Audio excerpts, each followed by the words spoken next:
Hello students, हम पढ़ रहे हैं द कॉमेट पार्ट 2 और पिछली वीडियो में हमने पार्ट 1 पढ़ा था, उसका पार्ट 2 का ही।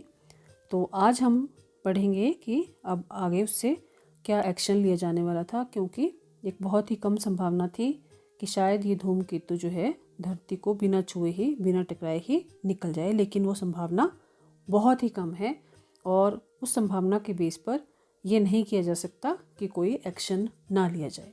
तो जब एक बार डिसाइड हो गया कि कुछ एक्शन लेना ही पड़ेगा, तो क्या लेना पड़ेगा, चलिए पढ़ते हैं। Having decided that some action was needed, what form should it take. एक बार जब ये निश्चित हो गया कि कुछ एक्शन लेना ही पड़ेगा इसके लिए कि वो धरती से ना टकराए, तो अब ये था नेक्स्ट कि क्या करना चाहिए।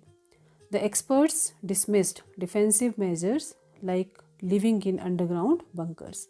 जो विशेषज्ञ थे उन्होंने डिफेंसिव मतलब जो यूज्ड फॉर डिफेंडिंग, रक्षात्मक, रक्षा के लिए उपाय किया गया था। एक सजेशन दी गई थी कि अंडरग्राउंड बंकर्स, ज़मीन के नीचे बंकर्स बनाए जाएंगे, सुरंगें बनाई जाएगी, उसमें रहा जाएगा। तो ये उन्होंने बिल्कुल खारिज कर दिया ये तरीका रक्षा का। It was simply not a practical proposition, क्योंकि ये बिल्कुल भी क्या होता है प्रैक्टिकल, मतलब बातें तो ठीक है ऐसे करना, लेकिन एक्चुअल में इसको ये करना जो था ये बिल्कुल भी सही सजेशन, सही प्रस्ताव नहीं था। So the only course was to take offensive action.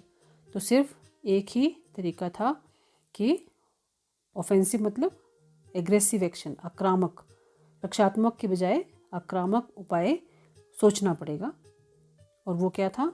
Comet Datta could be marginally deflected from its path by giving it a push। और वो ये था कि कॉमेट दत्ता को एक हल्का सा, मतलब इसको जिस रास्ते से ये बढ़ रहा है उससे हल्का सा एक पुश देकर उसका जो रास्ता है उसे डिफ्लेक्ट कर दिया जाए, यानी टर्न असाइड, सीधा पथ से उसको हटाकर मोड़ देना, डिफ्लेक्ट। तो इसको इसके रास्ते से मोड़ दिया जाए, हल्का सा पुश देकर, धक्का देकर। उसके लिए क्या करना पड़ेगा? The experts calculated that the bulk of destructive nuclear power available on the earth would be needed to achieve this mammoth task. Experts ने गणनाएं की और इस निष्कर्ष पर पहुंचे कि धरती पर जितने भी न्यूक्लियर पावर अवेलेबल है, न्यूक्लियर पावर से उसको धक्का दिया जाएगा, वो सब की ज़रूरत पड़ेगी इस बहुत ही मैमथ मतलब बहुत बड़ा, बहुत इमेंस, वेरी ह्यूज, विशाल काम को करने के लिए। A gigantic nuclear explosion suitably placed, suitably directed and suitably timed could do the trick. Gigantic मतलब बहुत बड़ा न्यूक्लियर एक्सप्लोजन करना पड़ेगा। एक्सप्लोजन क्या होता है? विस्फोट, न्यूक्लियर पावर से एक्सपोर्ट करना पड़ेगा, जिसके लिए सुटेबली प्लेस्ड, सही जगह पर, सही डायरेक्शन के साथ और सही समय, इन तीनों चीज़ों का ध्यान रखना पड़ेगा कि वो सही समय पर, सही दिशा में और सही जगह पर उस कॉमेट से टकराकर उसका रास्ता बदल दे। कुड डू द ट्रिक, तो वो ये काम तब हो सकता था। This could be done by placing the nuclear payload in a spaceship, sending it to intercept the approaching comet and detonating it by remote control। और ये कैसे किया जा सकता था? न्यूक्लियर को, जो न्यूक्लियर पावर है उसको एक स्पेस शिप पर लोड करके उसे ऊपर भेजना है, जहाँ वो बढ़ रहे कॉमेट की जो बढ़ रहा रफ्तार है उसको उसके साथ जाकर डेटोनेट करेगा, मतलब इसको वहाँ पे विस्फोट करेगा, मेकिंग इट एक्सप्लोड, उसको बोलते हैं डेटोनेट करेगा। और वो कैसे होगा एक्सप्लोड? नीचे से रिमोट कंट्रोल की हेल्प से उसे वहाँ पे जैसे बटन दबेगा और वहाँ से न्यूक्लियर पावर उस वहाँ पे उसमें न्यूक्लियर एनर्जी में विस्फोट होगा, जो भेजा जाएगा एक स्पेसशिप में रखकर, और उससे उस कॉमेट का जो रास्ता है वो टर्न ओवर हो जाएगा, वो मुड़ जाएगा दूसरी तरफ को। सक्सेस और failure, secrecy must be preserved. सफलता मिले या असफलता, लेकिन सीक्रेसी जो है, जो इसके बारे में किसी को बताना नहीं है वो प्रिजर्व करना पड़ेगा। प्रिजर्व मतलब उसे मेंटेन करना पड़ेगा कि जब तक ये हो नहीं जाता ये सारा जो मिशन है वो सीक्रेट रहेगा। Finally a time table was drawn up for the operation which was code named project light brigade. अंत में एक टाइम टेबल उसके लिए बना दिया गया इस पूरे ऑपरेशन के लिए। ऑपरेशन मतलब जो ये काम होना है, और इसका कोड नेम रखा गया project light brigade. The important dates in it were, इसमें जो टाइम टेबल बना है उसमें इम्पॉर्टेंट डेट्स जो महत्वपूर्ण तारीखें थी वो क्या थी। सबसे पहले थी अक्टूबर 10। उस दिन क्या होगा, dispatch the spacecraft with the payload unless by then the comet is already destroyed by natural causes or has changed its path due to unforeseen reasons. Dispatch होगा स्पेसक्राफ्ट जिसमें न्यूक्लियर पावर रखकर spacecraft को भेजा जाएगा, अगर तब तक comet जो है वो खुद ही नष्ट ना हो गया हो प्राकृतिक कारणों से, या इसने अपना रास्ता बदल ना दिया हो अनएक्सपेक्टेड रीजंस की वजह से। तो अगर ऐसा तब तक नहीं हुआ तो अक्टूबर 10 को स्पेसक्राफ्ट को डिस्पैच किया जाएगा। नवंबर 15 को क्या होगा, rendezvous with the comet and detonation of the प्लेलोड।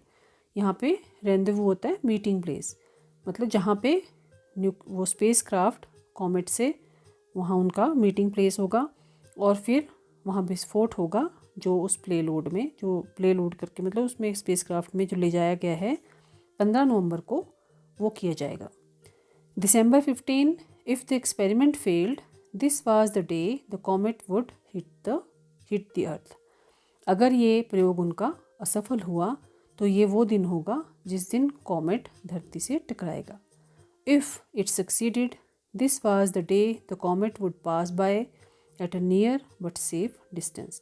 और अगर सफलता मिली तो ये वो दिन होगा जब कॉमेट जो है बिल्कुल नज़दीक आकर लेकिन सेफ डिस्टेंस पे फिर चला जाएगा। तो ये 3 दिन जो हैं अक्टूबर 10, नवंबर 15 एंड दिसंबर 15, ये 3 दिन का उन्होंने टाइम टेबल बनाकर रख दिया और प्रोजेक्ट का नाम रखा गया है project light brigade. The success of the experiment depended on how massive the comet was. इस जो ये प्रयोग कर रहे हैं एक्सपेरिमेंट, उसकी सफलता इस बात पर निर्भर करती है कि how massive the comet was. Massive मतलब कितना विशाल है, हाउ लार्ज कितना भारी है ये comet. Nobody could estimate, everybody hoped that it was not very massive. कोई भी अंदाज़ा नहीं लगा सकता था, सब यही आशा कर रहे थे, यही उम्मीद कर रहे थे। Everybody hoped that it was not very massive, कि ये बहुत ज़्यादा विशाल या बहुत भारी ना हो। Do you think we will succeed? Datta da asked sir John Macpherson for his opinion. Datta da ने सन जॉन मैकपर्सन से उनका विचार जानने के लिए पूछा, do you think we will succeed? क्या आपको लगता है कि हम सफल होंगे? During the week the two had developed considerable affinity for each other. इस एक हफ्ते में उन दोनों के बीच में एक दूसरे के लिए बहुत ही कंसिडरेबल मतलब जिसे नोट किया जा सके, जो दिखाई दे। एफिनिटी होते हैं स्ट्रॉन्ग लाइकिंग या नेचुरल लाइकिंग या घनिष्ठ संबंध। एक दूसरे के लिए दोनों के मन में मतलब घनिष्ठता आ गई थी इस एक हफ्ते के टाइम में। Mister Datta, I will give you an honest answer. तो सर जॉन ने कहा, मिस्टर दत्ता मैं आपको ईमानदारी से जवाब दूंगा। I am not buying any Christmas presents till December 15। मैं 15 दिसंबर तक क्रिसमस के लिए कोई भी प्रेजेंट्स नहीं खरीदूंगा। इसका मतलब ये हुआ बच्चों कि सर जॉन जो हैं वो पूरी तरह से उन्हें विश्वास नहीं है कि वो सफल हो पाएंगे।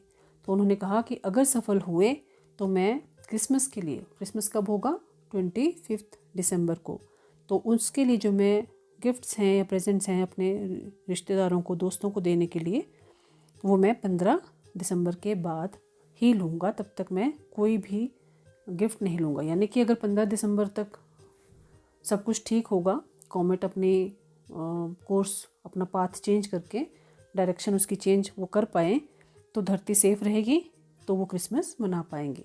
और अगर ऐसा नहीं हुआ तो 15 दिसंबर वो दिन होगा जिस दिन वो कॉमेट धरती से सीधा आकर टकराएगा। तो तब भी प्रेजेंट लेने का कोई मतलब नहीं बचेगा, क्योंकि प्लैनेट अर्थ जो है that will be completely destroyed. Datta Da toured the British Isles for 2 weeks after the conference, and he had a pleasant time visiting observatories and exchanging views with amateurs as well as professional astronomers. उसके बाद दत्ता दा वहाँ Britain में ही 2 हफ्ते और रुके after the conference, और उन्होंने अपना टाइम स्पेंड किया ऑब्जर्वेटरीज़ वो जगह होती है बच्चों जहाँ से स्टार्स और ऊपर आसमान की अंतरिक्ष के ऊपर ऑब्ज़र्व किया जाता है, वेधशाला उसको हिंदी में बोलते हैं। तो वहाँ पे उन्होंने वो सब देखी। और एमेटर्स मतलब जो शौकीन होते हैं, शौकिया तौर पर करते हैं काम, और प्रोफेशनल जिनका प्रोफेशन होता है एस्ट्रोनॉमर्स का। तो उन्होंने दोनों तरह से मतलब प्रोफेशनल्स के साथ भी मीटिंग्स की, अपने व्यूज़ एक्सचेंज किए, और जो शौकिया तौर पर ये काम करते थे उनके साथ भी।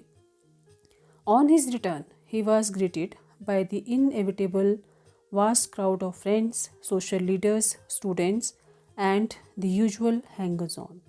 जब वो वापस आए तो उनका स्वागत किया गया। इनएविटेबल जिसे रोक नहीं सकते थे, जो होना ही था। वास्ट क्राउड ऑफ फ्रेंड्स दोस्तों का हुजूम, भीड़। सोशल लीडर्स सोशल मतलब सामाजिक जो नेता। स्टूडेंट्स विद्यार्थी। एंड यूजुअल हैंगर्स ऑन जो उनको रूटीन के मिलने वाले लोग थे, वो सब उनके स्वागत के लिए आए।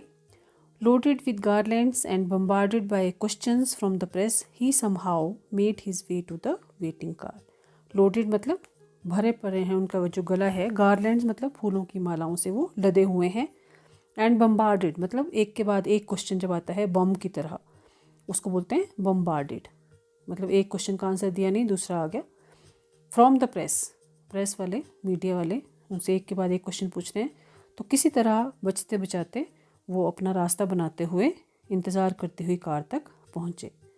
तो बच्चों आज हम इसको यहीं ख़त्म करते हैं चैप्टर को। कल हम इसका अगला पार्ट पढ़ेंगे।